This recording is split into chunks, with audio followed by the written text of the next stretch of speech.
Bismillah wassalatu wassalamu ala rasulillah Muhammad bin Abdillah wa ala alihi wa sahbihi wa mawala wa la hawla wa la quwata illa billah ma ba'du.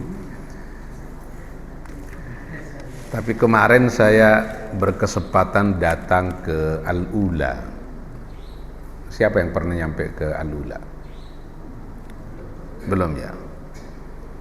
Al-Ula itu perjalanan dari Madinah 4 jam menuju Tabuk melewati Khaybar. Jadi dari Madinah ke Al-Ula yang disebut dengan Madain Shalih itu 360 kilo. Jakarta mana itu?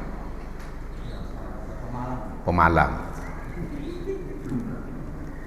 Dari Al-Ula menuju ke Tabuk itu sekitar 320. Nabi dahulu jalan kaki ke situ. Jadi enak juga kalau haji itu mengikuti perjalanan darat baginda Nabi. Nabi pernah ke Taif, kita juga ke Taif. Nabi pernah ke Badar, kita juga ke Badar. Madinah ke Badar itu 289 kilo. Itu teriknya luar biasa kalau dari Madinah menuju Badar. Seperti tidak ada kehidupan. Tapi dari perjalanan menuju Madinah menuju Badar, itu kan banyak gunung. Di belakang gunung itu ada sumur. Tentu haus perjalanan dari Madinah menuju Badar. Karena itu sebagian sahabat Nabi istirahat di sumur itu dan mau meminumnya. Ketika mau meminumnya ternyata pahit. Airnya itu pahit. Lalu diludahi oleh baginda Nabi menjadi manis. Saya pernah meminumnya itu. Saya bawa sebagian ke sini, tapi sudah habis. Itu seperti es teh manis tuh. Bagian dari mukjizat baginda Nabi. Bagus juga dari Villa Inti nanti rombongan berangkat umrah menuju sumur itu. Tapi kali ini saya kemarin dari Madinah menuju Madain Shalih, tempat kampungnya umatnya Nabi Shalih. Perjalanan 4 jam naik mobil itu. Madain Shalih itu kotanya disebut dengan Al-Ula, yang di dalam Quran disebut dengan Hegra, Al-Hijr. Masih masuk ke dalam provinsi Madinah. Jadi Khaybar, Al-Ula, Yanbu itu bagian dari provinsi Madinah. Di dalam Quran dinyatakan walaqad kadzdzaba ashabul hijri al-mursalin. Penduduk Hijr ini seringkali mendustakan para rasul Allah. Jadi banyak rasul-rasul Allah yang dikirim untuk menjadi pembimbing terhadap komunitas yang ada di Hijr ini. Tapi didustakan oleh mereka. Walaqad kadzdzaba ashabul hijri al-mursalin. Penduduk Hijr itu seringkali mendustakan para rasul Allah. Rasulullah yang dikirim ke situ diantaranya adalah Nabi Shalih dan Nabi Hud. Tapi umatnya ini bandel-bandel, sehingga dua nabi ini dicatat di dalam sejarah tidak pernah melaksanakan ibadah haji. Seluruh nabi itu pernah menjalankan ibadah haji kecuali 2 nabi ini. yaitu Nabi Hud yang diutus kepada kaum Ad dan Nabi Saleh yang diutus kepada kaum Tsamud. Makanya tidak seluruh nabi itu dakwahnya sukses dari segi kuantitas. Kata Nabi, wan nabiyyu wa ma'ahu ar-rajulul au ar-rajulani. Ada nabi-nabi yang pengikutnya itu hanya satu orang. Ada nabi yang pengikutnya hanya 2 orang. Kan masih mending ustadz di Villa Inti kan. Pengikutnya banyak gitu loh. Nabi Yunus itu pengikutnya siapa? Enggak ada kan? Karena itu para nabi itu berdakwah bukan untuk lomba memperbanyak pengikut. Tugasnya orang alim itu hanya menyampaikan. Soal ada pengikutnya atau tidak, soal yang lain. Kalau dakwah diukur dari banyaknya para pengikut, maka banyak para nabi dan rasul yang gagal karena tidak banyak pengikutnya. Wan nabiyyu, kata Nabi, ada nabi, wa ma'ahu ar-rajul au ar-rajulani, pengikutnya 1 atau 2, bahkan laisa ma'ahu ahad, tidak ada pengikutnya sama sekali. Makanya kalau dari segi jumlah, jangan-jangan lebih banyak pengikutnya ustadz di Villa Inti Persada, jangan-jangan. Dari saking beratnya menanggung, membimbing umat ini, sehingga 2 nabi ini tidak sempat menjalankan ibadah haji. Makanya kalau ada ustadz yang tidak sempat menjalankan ibadah haji, berarti mengikuti sunnahnya Nabi Hud dan Nabi Saleh. Kalau ada ustadz yang hajinya hanya sekali, berarti ikut sunnahnya Nabi Muhammad. Kalau ada ustadz umrahnya 4 kali, berarti mengikuti sunnahnya Nabi Muhammad. Kalau ada ustadz hajinya berkali-kali, ikut siapa itu? Tidak ada sunnahnya. Nabi Ibrahim itu haji. Seluruh para nabi dan rasul pernah menjalankan ibadah haji kecuali 2 itu, yaitu Nabi Hud dan Nabi Saleh. Jarak Nabi Saleh ke Nabi Hud itu 7 keturunan ke atas. Kaum Ad itu sudah hancur semua kecuali sebagian pengikutnya Nabi Hud itu. Wa ila adin akhahum huda wa ila thamudha akhahum salihah. Umatnya Nabi Saleh. Itu umatnya Nabi Saleh itu membuat rumah, tadi dibacakan ayatnya sama Ustaz Zarkasi itu, membuat rumah di dalam gunung. Di dalam Quran disebutkan wa thamudal ladzina jabus sakhra bil wad. Orang-orang Tsamud itu memahat gunung bil wad, ada di lembah. Nah, kalau kita masuk ke situ, itu akan kita menyaksikan rumah-rumah mereka ada di bawah gunung-gunung itu. Indah sekali memang. Ini tidak dimiliki oleh umatnya Nabi Muhammad ini. Umatnya Nabi Muhammad ini jangankan memahat gunung, membangun rumah saja bocor-bocor gitu. Bocor-bocor enggak sih? Bocor-bocor. Enggak nyampe 1 tahun sudah bocor kan. Tapi umatnya Nabi Saleh diberi keistimewaan oleh Allah bisa memahat gunung itu. Wa tanhituna minal jibali buyuta. Mereka memang berumah di dalam gunung itu. Kenapa umatnya Nabi Saleh ini berumah di dalam gunung ini karena umur mereka itu panjang. Beda dengan kita. Ini kan lebih tua umur rumah kita kan kalau kita ini. Ya enggak sih? Rumah kita usianya lebih panjang dari penghuninya. Kalau umatnya Nabi Saleh tinggal di Villa Inti, itu rumahnya udah rusak duluan, orangnya masih hidup.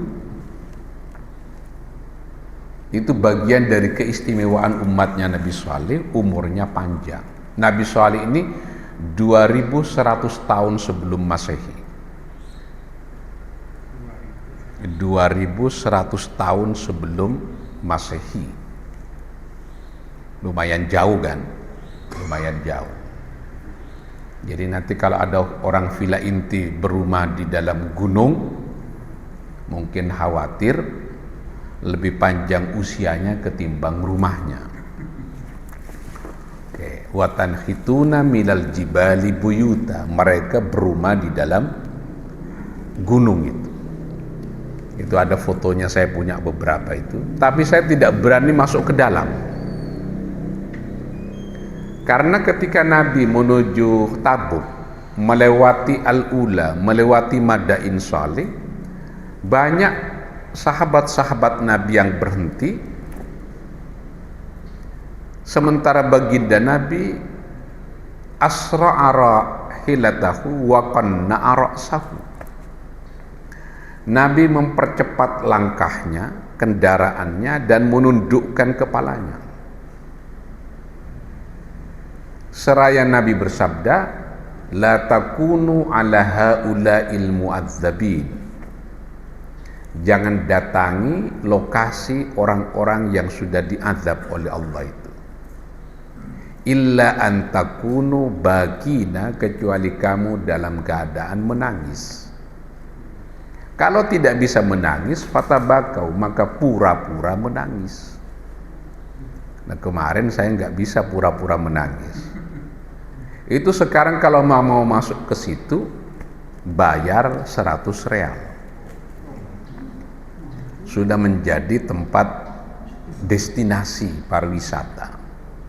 Sekarang dari Indonesia sudah banyak orang-orang non-muslim menuju Madain Saleh itu. Jadi naik pesawat ke Jeddah, dari Jeddah naik kereta api menuju Madinah, perjalanan darat menuju Al-Ula. Bahkan sekarang juga ada pesawat dari Madinah menuju Al-Ula. Siapa tahu ada yang mau ke sana. Itu luas, luas sekali. Yang disisakan oleh Allah hanya sebagian. Karena ini peninggalan dari Raja Nabatea jauh sebelumnya, mulai dari Petra di Yordan sampai Madain Saleh di Al-Ula itu. Kan lumayan luas Yordan sampai ke sini. Jadi perjalanan darat Nabi ini lumayan jauh. Pernah ke Taif, Nabi ini juga pernah ke Syam. Umur 13 tahun pernah ke Syam. Syam itu sekarang meliputi 4 negara. Yordan, Syria, Lebanon, Palestina. Israel mau dihitung nggak? Kemarin saya hampir tidak bisa pulang karena pesawatnya kan ditunda kepulangannya. Ketika Iran mengirim rudal ke, bukan ke Israel, yang ke sebelah sini apa itu, ke Qatar tuh. Hampir nggak bisa pulang tuh. Tapi udah selesai perangnya. Oh, gencatan senjata.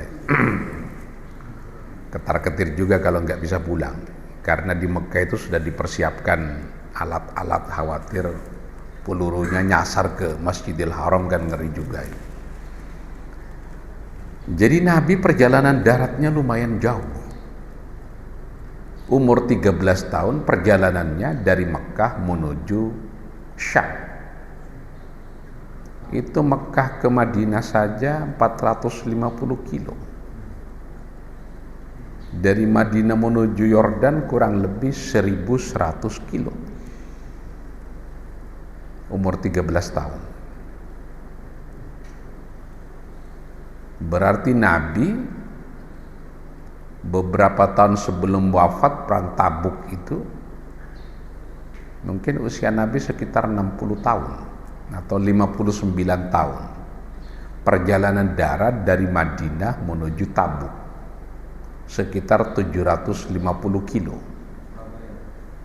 Surabaya ya. Kira-kira kita ini cocok gak hidup zaman Nabi ini? Suruh jalan kaki gitu. Nggak cocok lah kayak kita ini zaman Nabi. Nabi ini selama di Madinah perintah berperangnya 47 kali.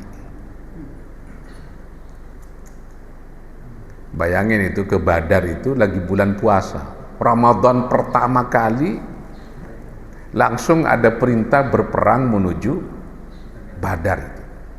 Kalau kayak kita ini latihan puasa itu, kira-kira berangkat nggak ke Badar itu? Agak susah itu. Jadi sebenarnya jarak dari Madain Salih menuju Mekah itu nggak terlalu jauh. Tapi kenapa dua nabi ini tidak sempat melaksanakan ibadah haji? Karena umatnya ini bandel-bandel. Makanya kata Nabi, tidak ada satu surah di dalam Quran yang menyebabkan ubanku ini keluar kecuali surat Hud. Syayyabatni surat Hud, yang menyebabkan ubanku ini keluar karena turunnya surat Hud. Kalau Ustadz Zarkasi kan jenggotnya yang keluar uban, berarti berat banget ini. Ngurusi masjid Villa Inti ini berarti berat banget ini. Itu yang menyebabkan kadang banyak ulama-ulama ini, kalau di dalam Quran kan, laqad ja'akum rasulun min anfusikum azizun 'alaihi ma 'anittum. Yang menyebabkan Nabi ini terasa berat karena menghandle tanggung jawab umatnya ini. Nabi ini tiap malam tahajud mendoakan umatnya kan. Kalau Ustadz Villa Inti ini mendoakan umatnya enggak sih? Jangan-jangan mendoakan dirinya sendiri. Jadi Madain Salih itu menjadi lokus yang sangat bersejarah. Tapi nanti diwafatkan oleh Allah di dalam gunung-gunung itu. Gimana ayatnya di dalam Quran? Fa akhadathumur rajafatu fa asbahu fi darihim jathimin. Dalam keadaan direlap di dalam gua itu, tiba-tiba datang gempa yang menyebabkan mereka mati semua. Tidak ada sisanya akhirnya. Karena yang diminta oleh mereka aneh-aneh. Misalnya meminta sesuatu yang tidak mungkin menurut akal bisa dipenuhi. Misalnya meminta agar dari gunung itu keluar unta, kan gak mungkin dipenuhi. Bagaimana bisa sapi bisa keluar dari batu, itu tidak mungkin. Tapi dengan mukjizatnya Nabi Saleh, akhirnya sapi bisa keluar dari gunung, dari batu itu. Ini sekarang gak ada lagi zaman mukjizat. Mukjizat ini fasilitas yang diberikan oleh Allah kepada para nabi dan rasul. Untuk para kekasihnya ada kelebihannya juga, tapi bukan mukjizat, tapi disebut sebagai karomah namanya. Itu kayak Sayyidina Umar ibn Khattab, gubernur dari Mesir, datang ke Madinah menyampaikan kisah. Setiap tahun biasanya kalau sungai Nil berhenti tidak mengeluarkan air, itu berarti sungai Nil meminta tumbal gadis perempuan. Jadi setiap tahun dikirim itu, lalu sungai Nil mengalir kembali airnya. Sungai Nil ini sungai yang cukup bersejarah karena dilewati oleh 11 negara kan. mulai dari Afrika bagian selatan itu, sampai ke Ethiopia, dulu disebut sebagai Habasyah. Sekarang itu bisa menjadi medan konflik antara Ethiopia dengan Mesir, karena Ethiopia akan membuat bendungan raksasa untuk kepentingan irigasi. Kalau itu berhasil, berarti aliran sungai menuju Mesir itu bisa berhenti. Padahal Mesir sangat tergantung kepada sungai Nil itu. Itu potensi konfliknya besar antara Ethiopia dengan Mesir. Sudah ada yang pernah nyampe ke Ethiopia? Bilal bin Rabah itu dari Ethiopia. Dulu umat Islam pernah melakukan hijrah ke Ethiopia, tapi Nabi tidak ikut. Dipimpin oleh Ja'far bin Abi Thalib. Ja'far bin Abi Thalib itu adalah saudara kandung dari Ali bin Abi Thalib. Ja'far bin Abi Thalib ini menjadi korban peperangan di dalam perang Mu'tah. Punya istri namanya Asma bintu Umais. Ja'far bin Abi Thalib meninggal dunia, nanti dinikahi oleh Abu Bakar As-Siddiq.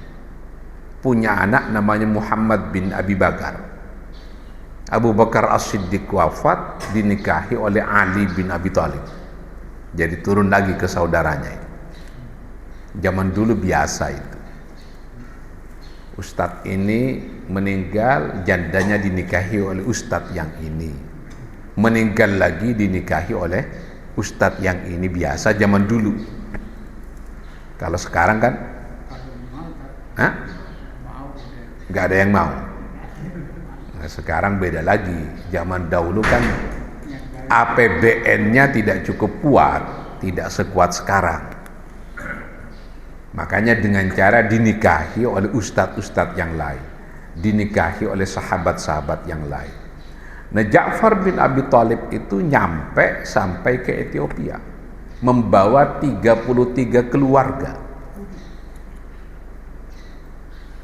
Untuk kepentingan apa? Karena umat Islam diintimidasi selama di Mekah.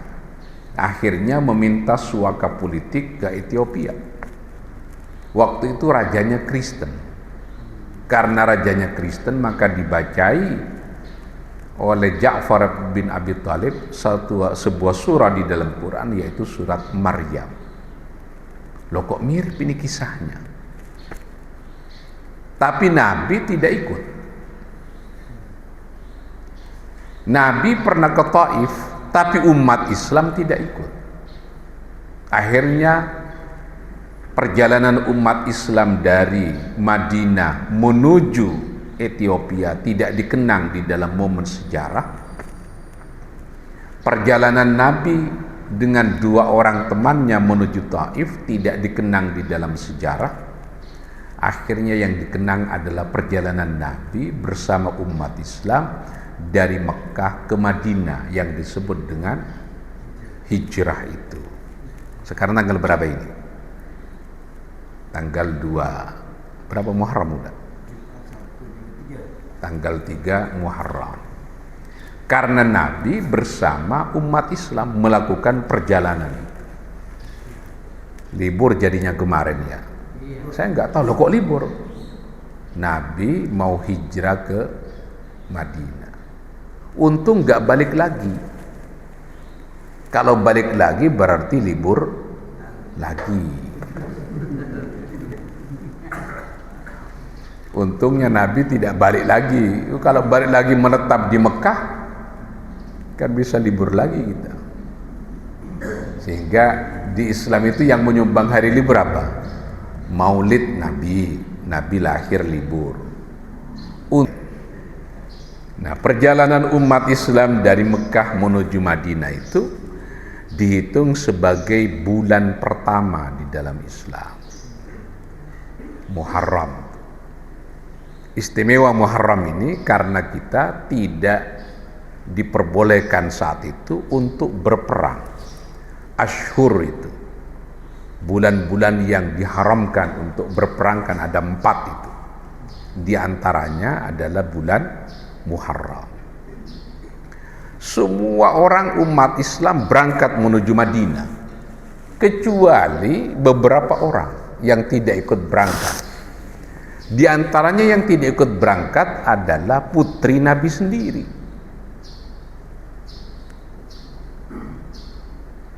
Karena suaminya masih musyrik. Jadi Nabi ini punya menantu yang musyrik. Suami dari Zainab. Nabi ini anaknya ada berapa? Yang paling tua siapa? Siapa yang paling tua nama anak Nabi? Ya Allah, kayaknya udah lama ngaji ya. Yang pertama adalah Qasim. Makanya Nabi disebut sebagai Abul Qasim. Yang kedua adalah Zainab. Yang ketiga adalah Ruqayyah. Yang keempat adalah Fatimah. Lalu Abdullah, lalu Ummi Kalthum. Ini semua melalui jalur Khadijah. Kecuali satu, Nabi punya anak namanya Ibrahim dari Maria Al-Qibtiyah. Jadi Nabi punya anak laki 3. Yang pertama Qasim, yang kedua Abdullah, dua-duanya dari Khadijah. Lalu Nabi punya anak laki bernama Ibrahim dari Maria Al-Qibtiyah. Seluruh anak laki Nabi ini meninggal dunia dalam usia kurang dari 2 tahun. Makanya di dalam Quran dinyatakan, maka Muhammadun aba ahadin min rijalikum. Nabi Muhammad tidak mungkin menjadi ayah dari rijal. Rijal itu anak yang sudah dewasa. Maka Muhammadun aba ahadin min rijalikum. Jadi Qasim meninggal masih kecil, Abdullah meninggal masih kecil, Ibrahim meninggal masih kecil. Akhirnya yang tersisa sampai agak dewasa adalah putri-putri Nabi, yaitu Zainab dinikahi oleh Abul As. Abul As ini menantu Nabi, tapi memerangi Nabi di dalam peperangan Badar dan Uhud, menantu Nabi. Makanya orang itu bisa dicoba dari mana saja. Kalau tidak dari anaknya, ya dari menantunya. Kalau tidak dari menantunya, ya mertuanya. Nabi punya mertua beragama Yahudi. Ayah dari Sofiyah bintu Huyai. Huyai bin Akhtub itu Yahudi dari Khaybar. Pendeta Yahudi Khaybar. Nah, Zainab ini tidak ikut hijrah bersama umat Islam, bersama Nabi. Tentu Zainab juga berada di Mekah, tidak ikut hijrah. Zainab dengan Amr ibnul As ini, Abul As ini pernah pisah ranjang lama 4 tahun, hingga kemudian Abul As ini masuk Islam. Abul As ini masuk Islam 3 tahun sebelum Nabi wafat. Lama juga ya jadi orang musyrik. Makanya kalau ada kiai, ulama, menantunya kok ini itu, ya memang ada contohnya. Ujian orang kan dari mana saja. Makanya jangan suka mengomentari menantu orang. Khawatir diuji nanti punya menantu yang begitu. Jangan suka mengomentari anak orang, nanti akan diuji anaknya begitu. Jangan suka mengomentari istri orang, nanti akan punya istri yang begitu. Mertua orang, nanti akan punya mertua begitu. Ujian orang bisa dari mana saja. Nabi saja diuji melalui menantunya. Gak mudah itu mencari menantu yang benar ini. itu baru Abul As. Karena Nabi juga punya menantu, suami dari Ruqayyah dan Ummu Kalthum. Ini adalah punya suami Utbah dan Utaibah bin Abi Lahab. Jadi dua anak laki Nabi Muhammad, dua anak laki Abu Lahab itu menikahi dua putri Nabi. Nggak kebayang ya, kok bisa itu? Ya Abu Lahab ini ya paman Nabi, tapi paman melalui jalur istri yang berbeda. Karena Abdul Muttalib itu istrinya ada 6 kan. Fatimah bintu Amr, istri yang pertama, punya anak 11. Di antaranya adalah ayah baginda Nabi, Abdullah. Abu Talib itu adalah ayah dari Ali bin Abi Thalib. Lalu Abdul Muttalib menikah lagi dengan Lubna bintu Hajar. Dari Lubna bintu Hajar punya anak namanya Abu Lahab. Paman Nabi itu nasabnya tinggi. Abu Lahab bin Abdul Muttalib bin Hashim bin Abdi Manaf. Nabi Muhammad bin Abdullah bin Abdul Muttalib bin Hashim bin Abdi Manaf. Nasabnya juga tinggi. Makanya ngandelin nasab ini nggak cukup. Khawatir jadi Abu Lahab itu. Jadi bapak-bapak ini nggak usah nikah lagi. Khawatir nanti anaknya jadi Abu Lahab ya. Kan ngeri juga kalau jadi Abu Lahab. Memang ada yang maksa Pak? Oh nggak ada, khawatir ada yang maksa ya.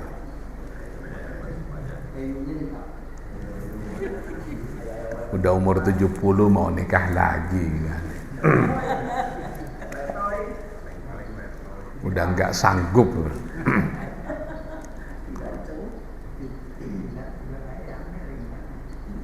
Tapi kemudian kan akhirnya anaknya Abu Lahab ini diminta oleh ayahnya untuk menceraikan dua putri Nabi ini, Ruqayyah dan Ummu Kalthum ini. Makanya nanti dinikahi oleh Utsman bin Affan. Tidak sekaligus, Utsman bin Affan. Seluruh putri baginda Nabi ini meninggalnya mendahului baginda Nabi, kecuali Fatimah Az-Zahra. Fatimah ini meninggalnya 6 bulan setelah meninggalnya baginda Nabi. Dan putri-putri Nabi ini tidak ada yang usianya sampai 30 tahun, nggak ada tuh. 24 tahun meninggal, 25 tahun meninggal, 27 tahun meninggal, tidak ada yang sampai 30 tahun. Ya kan sama dengan orang tua Nabi kan. Nabi 2 bulan dalam kandungan ibunya, bapaknya yang meninggal. Nabi umur 6 tahun, ibunya yang meninggal. Nabi umur 8 tahun, kakeknya yang meninggal. Jadi Nabi sebenarnya keturunan usianya tidak panjang. Sekarang secara saintifik ternyata terbukti bahwa panjang umur itu genetik. DNA-nya itu akan menentukan orang ini panjang umur atau tidak. Makanya saya ini pasti panjang umur. Amin, amin. Panjang umur dan sehat. Jangan sampai panjang umur nggak sehat, kan ngeri juga panjang umur nggak sehat. Panjang umur dan sehat, itu penting. Ya Allah, kayak Imran bin Husain, saya pernah cerita, usianya panjang, tapi sakitnya 35 tahun. Imran bin Husain pernah sakit, minta doa sama Nabi untuk sembuh. Setelah sembuh, minta lagi sama Nabi untuk didoakan sakit. Karena ternyata Imran bin Husain ini lebih bahagia ketika sakit ketimbang ketika sehat. Ini kenapa ada orang begitu? Karena Imran bin Husain ini ketika sakit setiap hari dikunjungi oleh malaikat, nggak berhenti itu. Ketika sehat dia nggak ada lagi malaikat datang. Ingin sehat atau ingin sakit ini? Sakit tapi dikunjungi malaikat. Gimana enaknya ini? Hah? Oh, sehat dikunjungi malaikat itu. Imran bin Husain ini sakit 35 tahun sakitnya, nggak main-main ini. Tapi tiap hari dikunjungi malaikat ini. Kalau kita ingin sehat, ingin dikunjungi malaikat. Nggak apa-apa tidak dikunjungi malaikat tapi sehat. Memang level imannya di bawah memang. Itu Imran bin Husain, sahabat Nabi itu. Kok ada orang yang minta sakit? Kita sakit gigi aja nggak enak, asam urat naik aja nggak enak, apalagi minta lumpuh itu Imran bin Husain. Hanya ketika mau sholat dia sehat ini, nggak pakai kursi.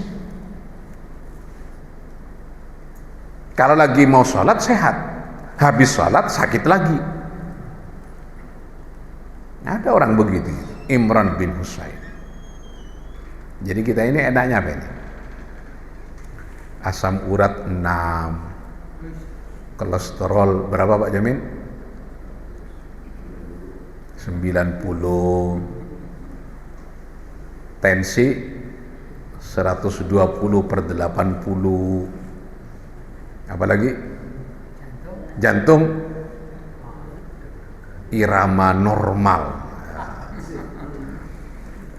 Saya kemarin sedang merumuskan di Mekah tahun depan ada kemungkinan ada batas usia haji. Ini sekarang yang meninggal sudah 400 lebih orang yang meninggal.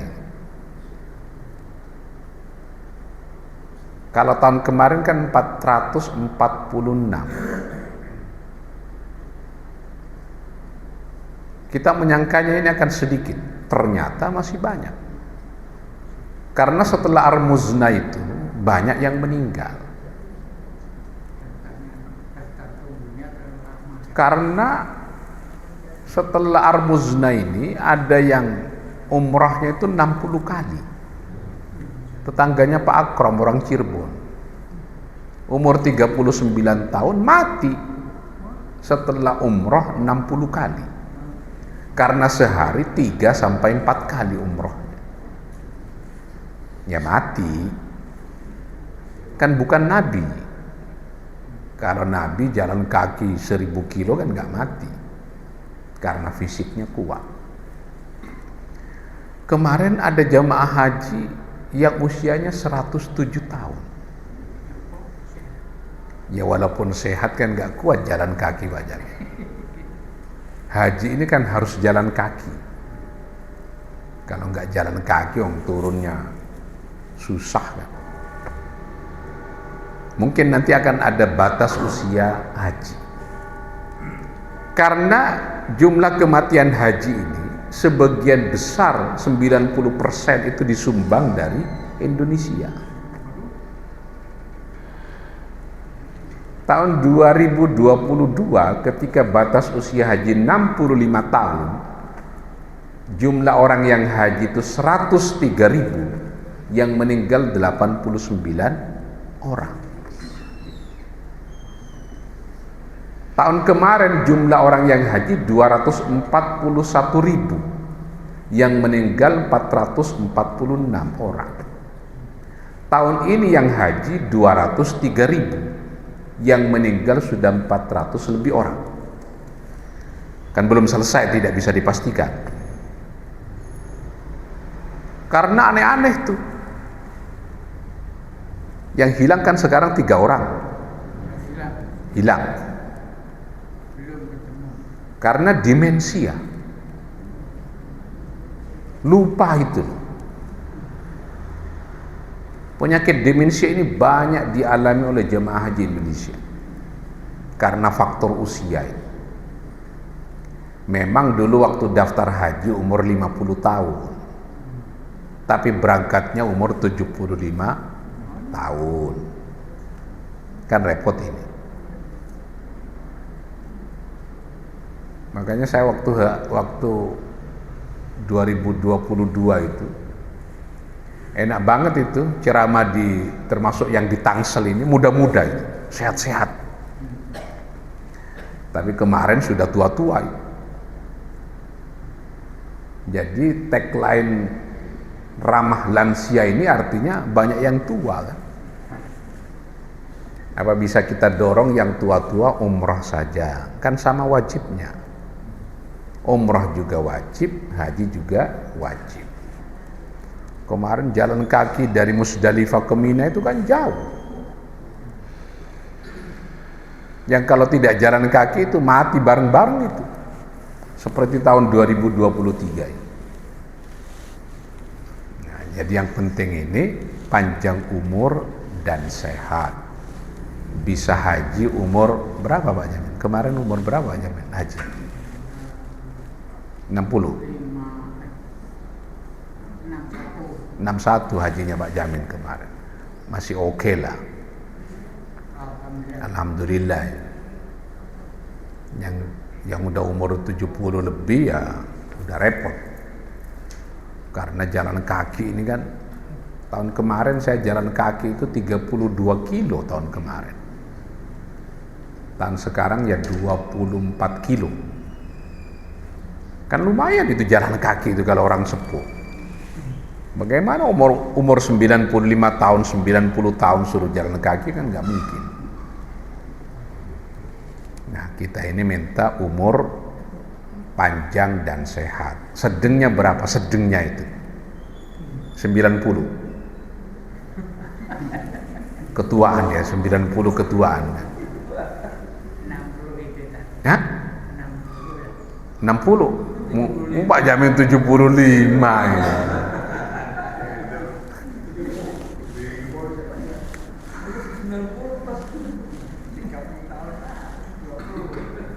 Jadi yang naik haji itu paling bawah misalnya 30 tahun, paling sepuh misalnya 80 tahun, kurang atau lebih dari situ umrah saja. Itu bisa mengurangi jumlah antrian haji.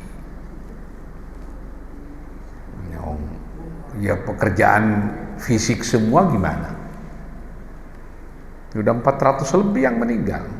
Herannya yang cuci darah berangkat. Jadi saya nggak mengerti itu. Gimana seleksi kesehatannya? Kemarin ada yang melahirkan di Masjidil Haram. Kok bisa?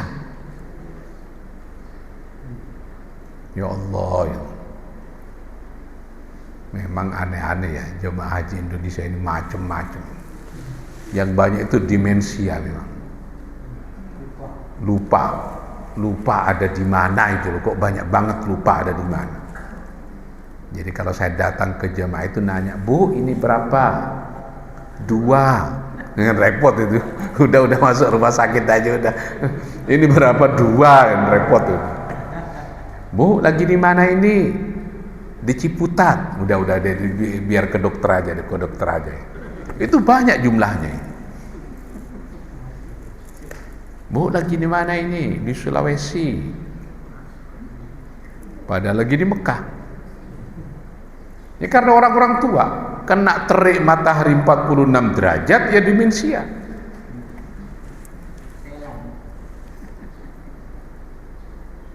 Makanya kayak pemerintah Malaysia itu ketat untuk berangkat haji. Jadi belum selesai ini sampai kapan ini yang meninggal ini. Sekarang sebagian masih ada di Madinah kan. Yang hilang 3, yang melahirkan 1, yang usia di atas 100 itu masih ada 4 tahun sekarang. Walaupun sehat kan tinggal tulang belulang, ya gimana itu tinggal tulang belulang. mudah-mudahan yang belum berangkat mudah-mudahan, tapi jangan terlalu tua-tua amat ini. Amin ya, amin, mudah-mudahan berangkat semuanya. Jangan sampai seperti Nabi Hud dan Nabi Saleh, tidak pernah haji, tidak pernah umroh. Minimal ya pernah umroh lah. Tapi sekarang tensi 185 udah nggak berangkat ya. Hah? Ya kalau 141 nggak boleh berangkat ya 50% yang nggak berangkat itu. Habis lari pagi dites 141. Ya nggak berangkat ya banyak banget yang nggak berangkat. Ada ketentuannya, ada yang jantung, ada yang paru-paru, itu udah nggak berangkat. Tapi karena di sini nggak ketat, terutama dari kampung-kampung, akhirnya menyumbang kematian banyak sekali. Bagi yang tidak berangkat ya udah tinggal di sini aja, banyak ibadah di masjid Villa Inti Persada. Saya haji udah berapa kali ya? 5 apa 6 kali kali udah hajinya. Lumayan. Saya kan haji bertugas, apa nah, Haji Abidin namanya. Haji bertugas ngurusi itu loh, fatwa-fatwa tentang haji. Gimana orang haid besok mau pulang ke Indonesia, haidnya baru keluar belum tawaf ifadah, gimana hukumnya? Ini kan repot ini. Kemarin ada yang belum tahallul yang kedua, kelupaan berhubungan suami istri Pak Ustadz. Kok bisa lupa? Maksudnya gimana itu?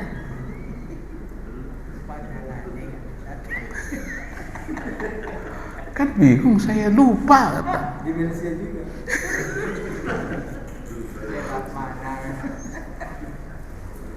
Saya kan di kantor ya, dikirim pertanyaan kan banyak tuh di kantor daerah kerja Mekah kan, pertanyaan lewat WA, pertanyaan ini belum tahallul yang kedua lupa berhubungan suami istri.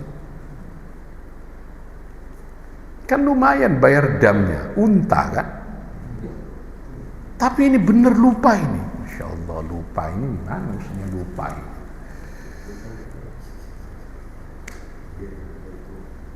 Ada lagi yang nanya, saya mau tawaf ifadah belum tahallul yang kedua, gandengan sama istri kok nafsu, gimana itu?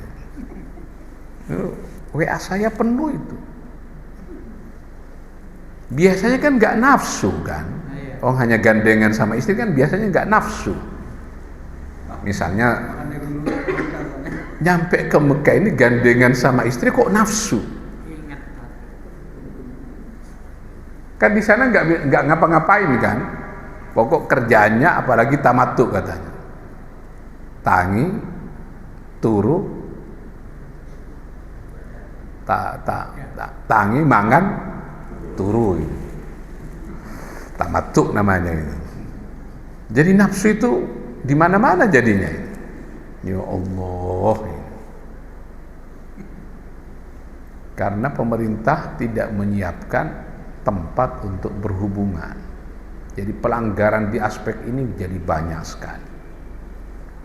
Di lobi, di tangga darurat, di paling atas tempat jemuran.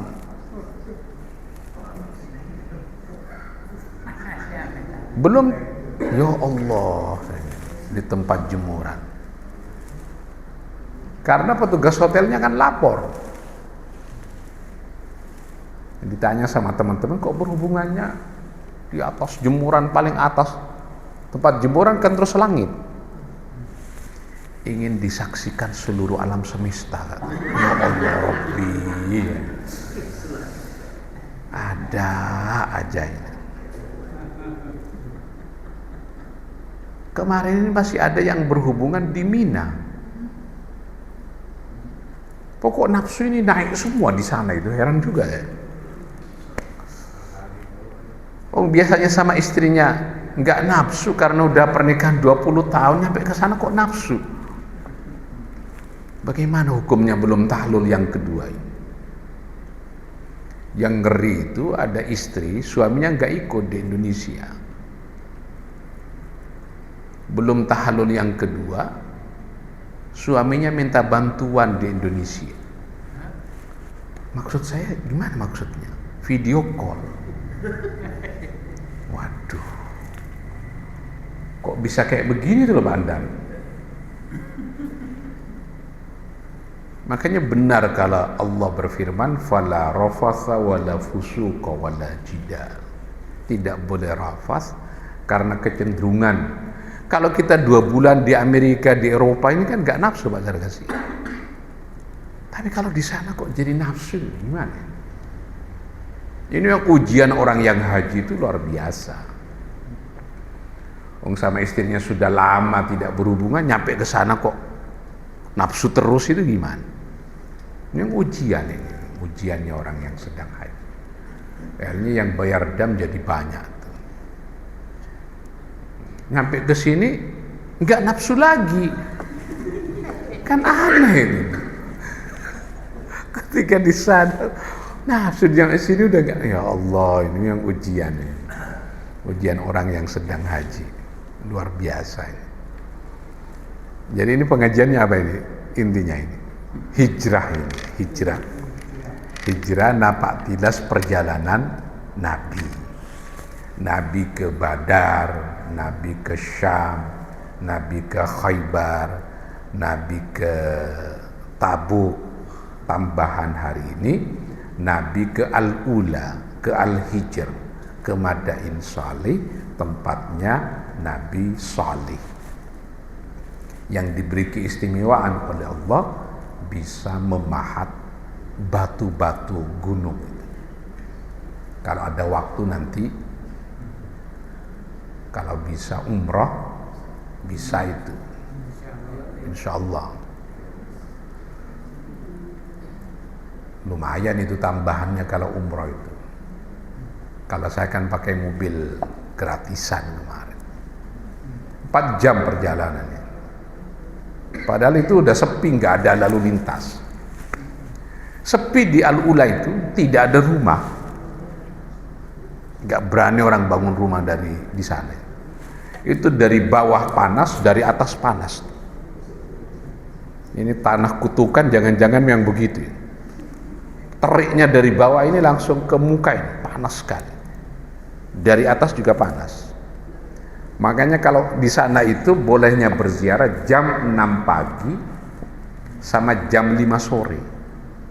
Kalau siang ditutup, terik dari bawah, terik dari atas. Gak tahu tanahnya itu seperti panasnya menusuk ke muka. Makanya tidak dilarang itu. Dilarang untuk berziarah pada siang hari. Jadi nanti kalau mau ke sana, kalau perjalanan darat ya harus jam malam, ya sekitar jam 2 malam naik kendaraan ke sana karena dibukanya jam 6 pagi atau sore jam 5. Kalau siang nggak akan kuat, panas sekali dari bawah dan dari atas. Tidak ada rumah-rumah di situ, yang ada bukit-bukit yang terpahat saja. Siapa tahu ada yang mau, mana Pak Haji Amin itu, yang mau berinisiatif umrah dengan tambahan ziarah ke Al-Ula. Siapkan 100 real. Lumayan, 100 real berapa? 450 ribu ya. Ya lumayan mahal. Lumayan mahal. Al-Ula, tempatnya kaum Nabi Saleh. Dari saking beratnya Nabi Saleh tidak sempat melaksanakan ibadah haji. Karena ini kan enak, umat di Villa Inti ini kan enak. Ditinggal ustadznya ke sana, tetap berlangsung salat berjamaah, kan bagus ini. Berarti ini bukan umatnya Nabi Saleh ini, umatnya Ustadz Zarkasi kan. Ya Allah, Ustadz Zarkasi jadi juri MTQ, tetap berlangsung sholat berjamaah. Ustadznya lagi seminar, tetap berlangsung sholat berjamaah. Ustadznya lagi ini jenguk anaknya di Gontor, tetap berlangsung berjamaah. Dan kalau umatnya lebih soleh, udah nggak ada lagi yang berjamaah. Yang istimewa ini, umat di Villa Inti Persada luar biasa. Tiap Sabtu Minggu ngaji ya. Ya Allah, udah luar biasa. Padahal umatnya Nabi Saleh itu kecil-kecil kayak kita ini. Itu kalau kita ke sana itu tempat tidurnya itu pendek. Beda dengan umatnya Nabi Hud. Kaum Ad itu wazadahum fil khalqi basta. Tinggi gede itu. Kalau umatnya Nabi Hud itu tinggi gede, panjang. Kalau umatnya Nabi Saleh ini pendek-pendek. Kalau dilihat dari tempat tidurnya itu pendek-pendek. Mungkin kayak kita lah, kurang lebih. Tapi punya keistimewaan bisa memahat. Nggak tahu gimana cara memahatnya. Kok indah sekali. Bagi yang pernah ke Yordan seperti Petra. Keindahan batu-batunya ini. Bagi yang nggak sampai, mudah-mudahan bisa sampai. Nantilah selesai perang. Kurang lebihnya mohon maaf. Assalamualaikum warahmatullahi wabarakatuh.